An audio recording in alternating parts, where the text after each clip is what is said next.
kembali lagi di YouTube channel aku, Nesias. Di video kali ini kita akan belajar IPS kelas 8 bab 2, yaitu tentang pengaruh interaksi sosial terhadap kehidupan sosial dan kebangsaan. Nah guys, di bab ini akan ada 3 part ya. Yang pertama mobilitas sosial, yang kedua pluralitas, dan yang ketiga konflik dan integrasi. Oke guys, khusus di video kali ini yang part 1 kita akan membahas mobilitas sosial. Nah, di mobilitas sosial ini kita akan membahas yang pertama, pengertian mobilitas sosial, yang kedua, bentuk-bentuk mobilitas sosial, yang ketiga, faktor-faktor pendorong dan penghambat mobilitas sosial, yang keempat, saluran-saluran mobilitas sosial, dan yang kelima, dampak mobilitas sosial. Oke guys, udah siap kan? Yuk kita mulai. Oke guys, di sini kan ada gambar. Yuk kita perhatikan gambar ini. Ini adalah gambar keberagaman masyarakat Indonesia. Nah guys, keragaman masyarakat yang ada di Indonesia merupakan salah satu kekayaan bangsa Indonesia. Keragaman masyarakat Indonesia melahirkan berbagai kebudayaan yang memiliki nilai yang sangat tinggi. Interaksi masyarakat yang beragam melahirkan berbagai inovasi budaya yang menarik. Oh ya guys, keberagaman masyarakat Indonesia itu gak hanya di etnis loh, tapi juga di agama, budaya, kegiatan ekonomi, dan sebagainya. Oh ya guys, kita juga memiliki keberagaman profesi atau pekerjaan. Seperti contohnya buruh dan majikan, staf dan pimpinan, guru dan kepala sekolah. Nah, di video kali ini kita akan belajar bagaimana terjadinya mobilitas sosial pada masyarakat Indonesia. Mobilitas masyarakat Indonesia yang sangat dinamis merupakan pendorong terjadinya keberagaman. Keberagaman atau pluralitas merupakan keunggulan bangsa Indonesia. Oke guys, sebelum kita masuk ke pengertian mobilitas sosial, aku mau cerita dulu nih guys. Ada seorang anak petani miskin, namanya Adi. Orang tuanya hanya mampu menyekolahkannya sampai SMP. Tetapi Adi tetap bercita-cita melanjutkan sekolahnya ke jenjang yang lebih tinggi. Dan akhirnya dia berhasil menjadi sarjana. Nah guys, kisah Adi ini merupakan contoh mobilitas sosial. Ada lagi nih guys, cerita yang kedua, seorang direktur. Pernahkah teman-teman memikirkan bagaimana seseorang bisa menjadi direktur perusahaan?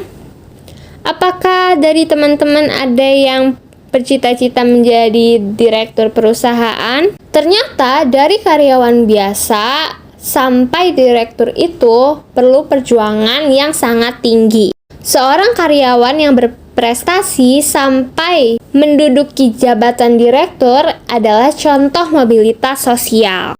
Oke guys, sekarang kita akan membahas pengertian mobilitas sosial. Mobilitas berasal dari bahasa Latin, yaitu mobilis, yang berarti mudah dipindahkan atau banyak bergerak dari satu tempat ke tempat yang lain. Nah guys, kata sosial pada istilah tersebut mengandung makna seseorang atau sekelompok warga dalam kelompok sosial.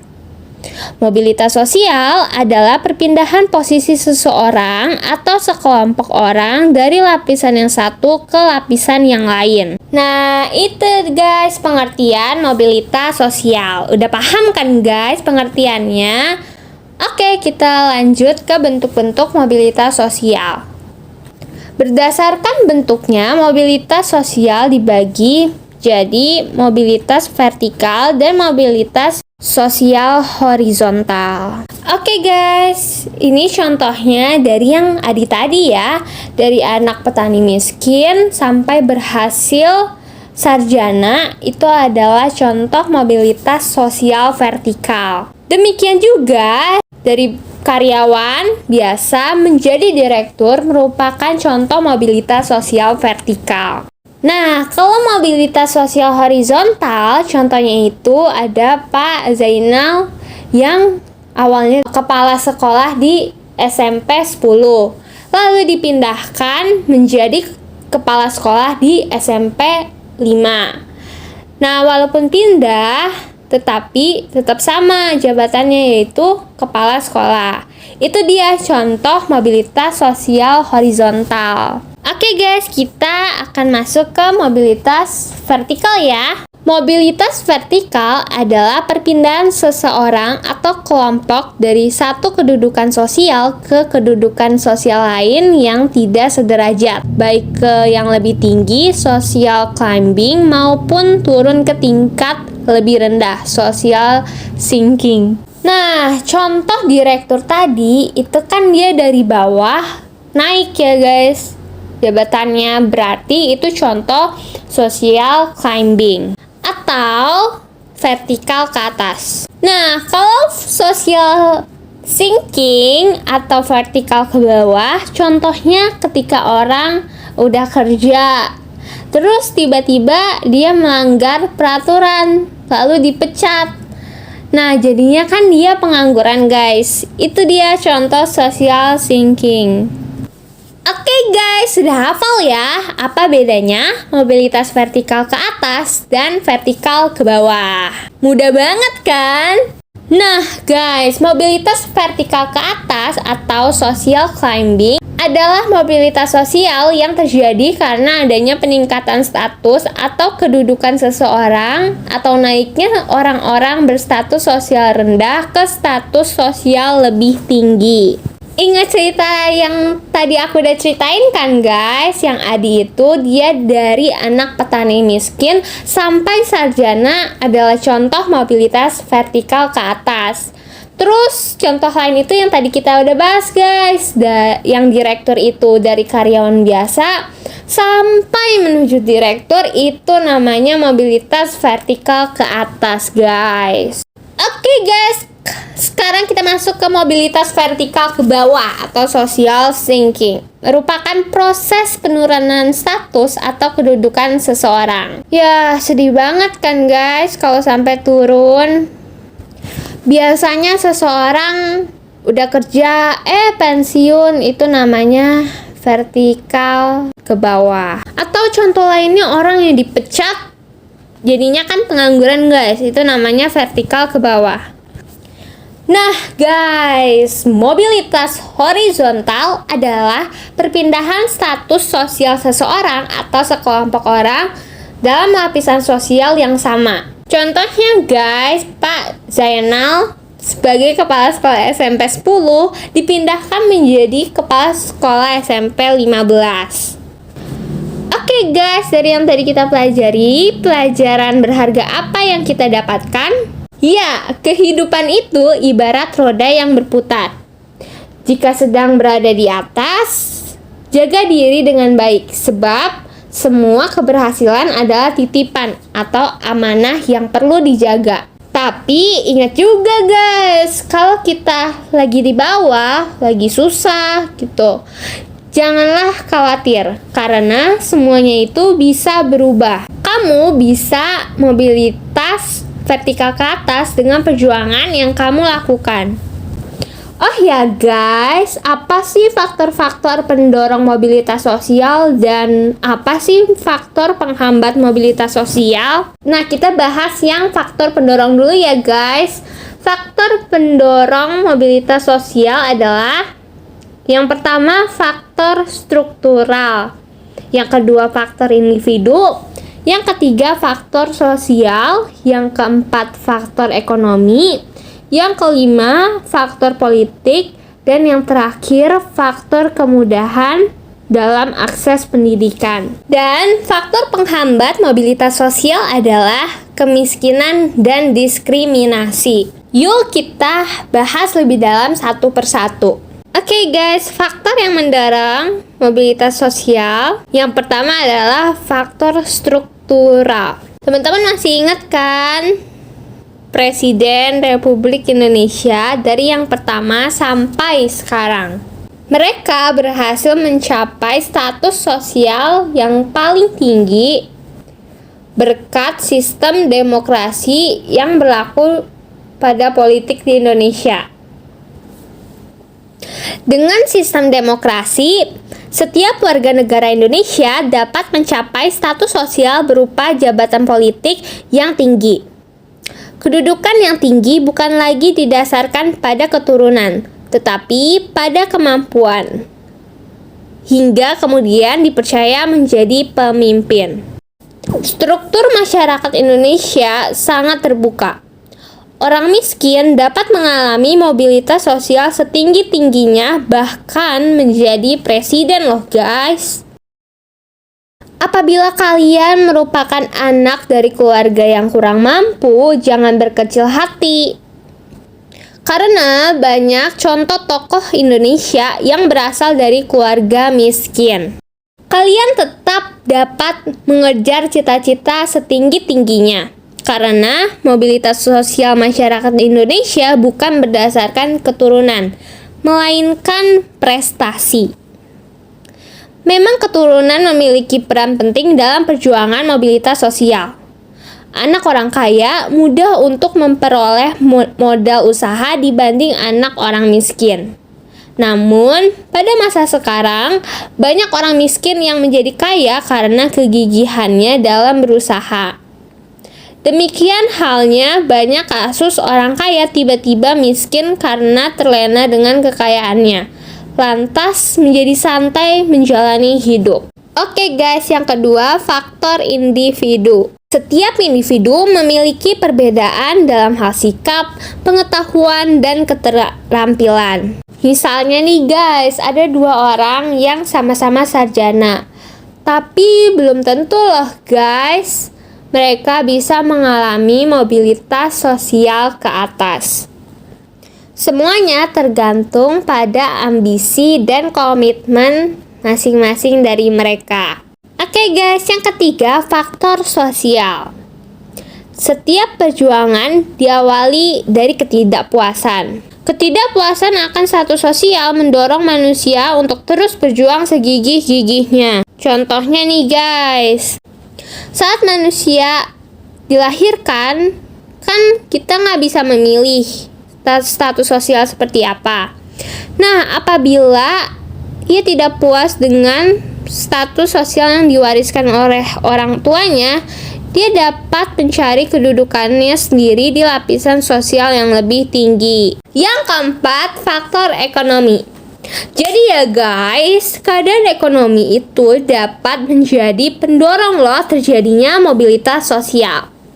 Keadaan ekonomi yang baik akan memudahkan individu atau kelompok untuk melakukan mobilitas sosial. Bener kan guys?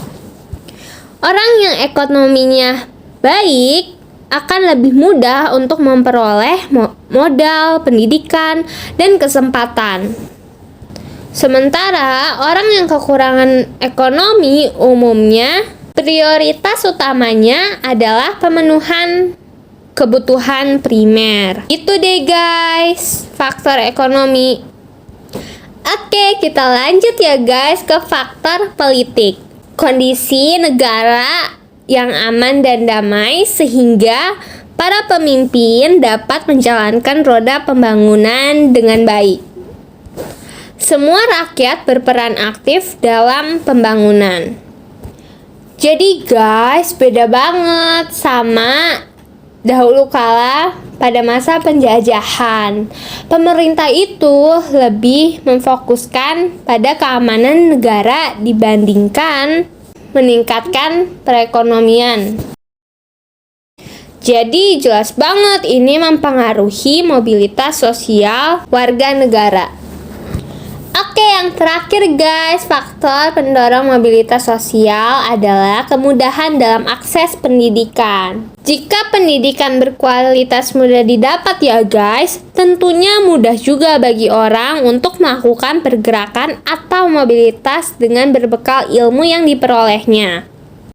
Tapi guys, sebaliknya, kesulitan dalam mengakses pendidikan yang bermutu menjadikan seseorang tak menjalani pendidikan yang bagus serta sulit untuk mengubah status karena kekurangannya penguasaan ilmu pengetahuan. Bisa dibayangkan kan guys, waktu zaman penjajahan itu masyarakat Indonesia sulit untuk mendapatkan pendidikan sehingga terkungkung dalam kebodohan. Jangankan mengembangkan pengetahuan dan teknologi, membaca saja tidak bisa. Sekarang kita perlu banyak bersyukur guys, karena setiap masyarakat Indonesia memiliki akses yang sama pada bidang pendidikan. Bahkan ya guys, kita bisa mencapai pendidikan setinggi-tingginya. Berbagai beasiswa pun diberikan kepada mahasiswa yang berprestasi dan mahasiswa miskin. Oh iya guys, ada beasiswa yang diluncurkan sejak masa Presiden Susilo Bambang Yudhoyono yang disebut Bidik Misi, atau kepanjangannya Biaya Pendidikan Mahasiswa Miskin Berprestasi. Semua biaya kuliah dan biaya hidup selama studi akan ditanggung negara. Wow, mudah banget ya guys akses pendidikan sampai ke perguruan tinggi sekarang. Oke, kita masuk ke faktor penghambat ya guys. Kalau tadi pendorong, kita masuk ke penghambat mobilitas sosial. Yang pertama adalah kemiskinan.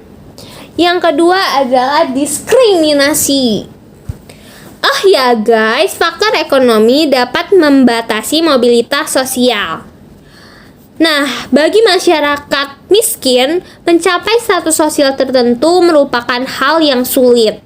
Salah satu penyebab kemiskinan adalah pendidikan yang rendah. Nah guys, masyarakat yang berpendidikan rendah berpengaruh loh terhadap kualitas sumber daya manusia.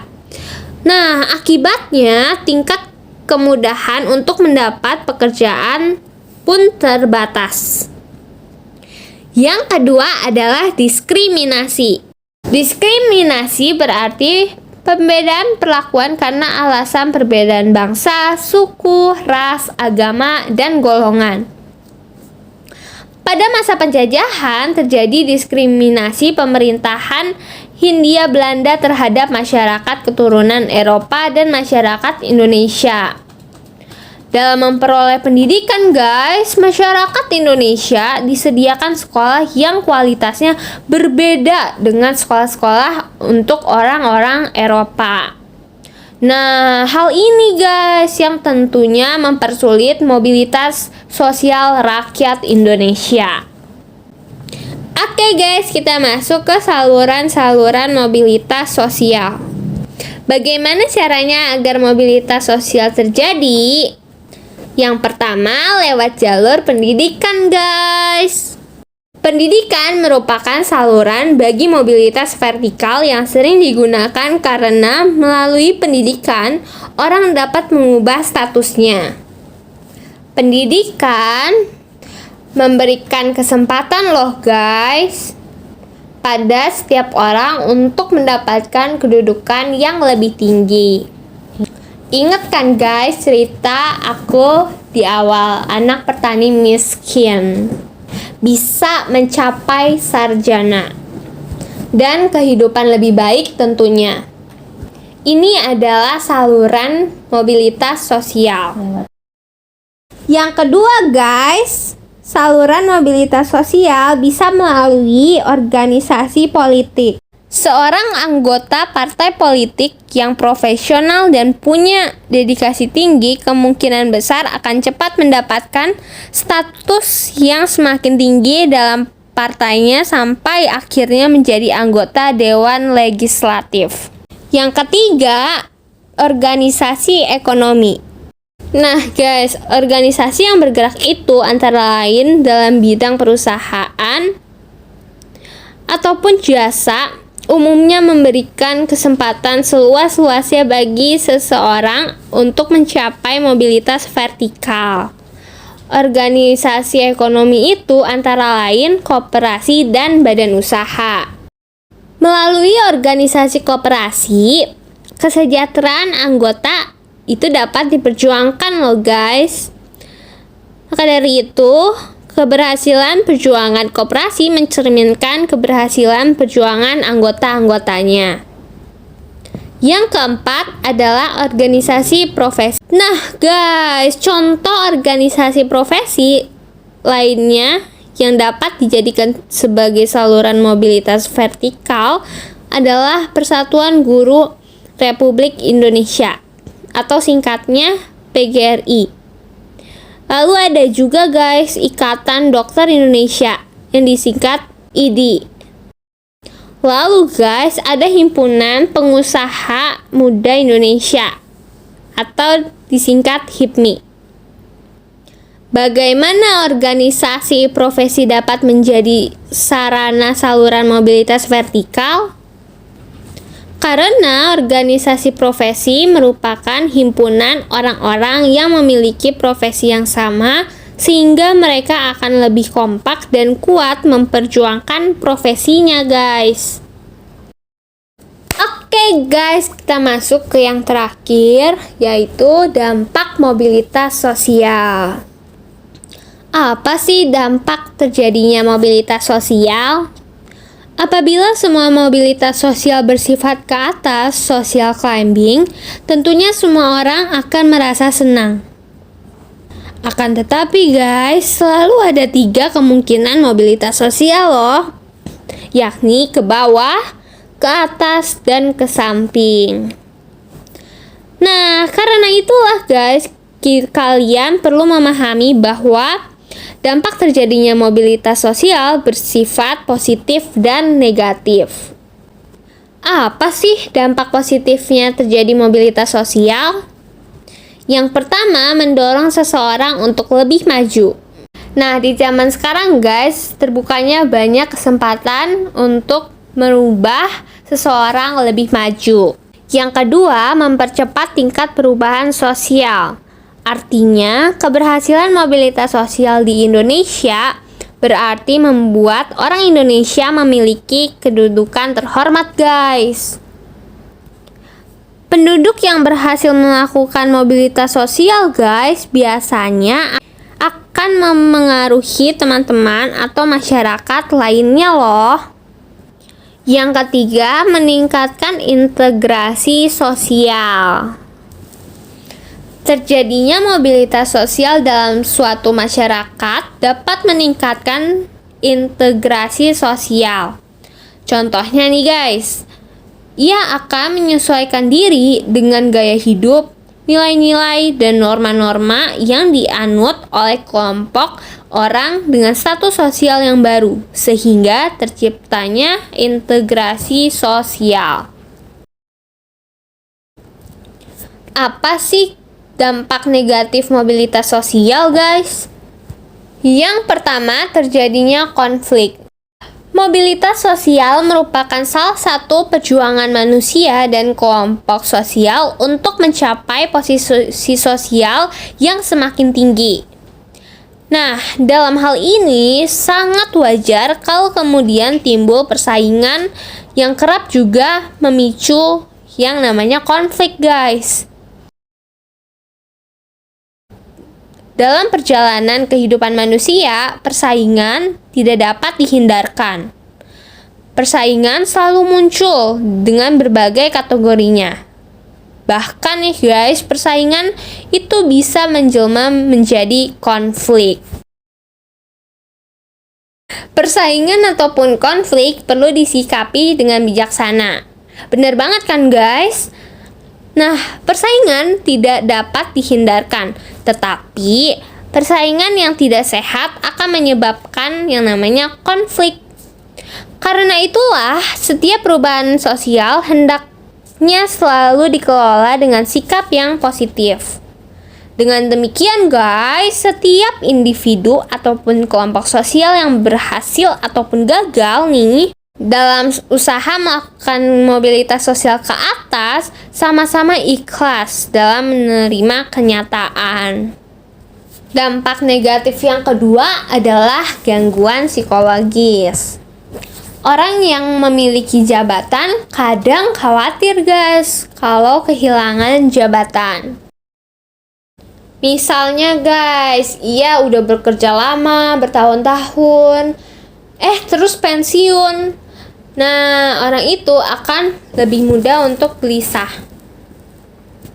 Ini yang disebut dengan gangguan psikologis. Hal ini dapat membahayakan diri sendiri loh guys, karena dapat menyebabkan stres. Stres yang berkepanjangan akan melahirkan berbagai penyakit psikis dan fisik. Contohnya guys, darah tinggi, asam lambung, insomnia merupakan penyakit yang salah satunya disebabkan oleh gangguan psikologis. Nah guys, gangguan psikologi seperti di atas tentu tidak akan terjadi pada individu yang lapang dada menerima keadaan dan kemudian bertekad untuk berubah.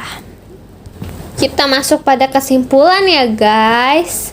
Kesimpulannya adalah manusia tidak dapat lepas dari mobilitas sosial, mau itu mobilitas vertikal ataupun horizontal.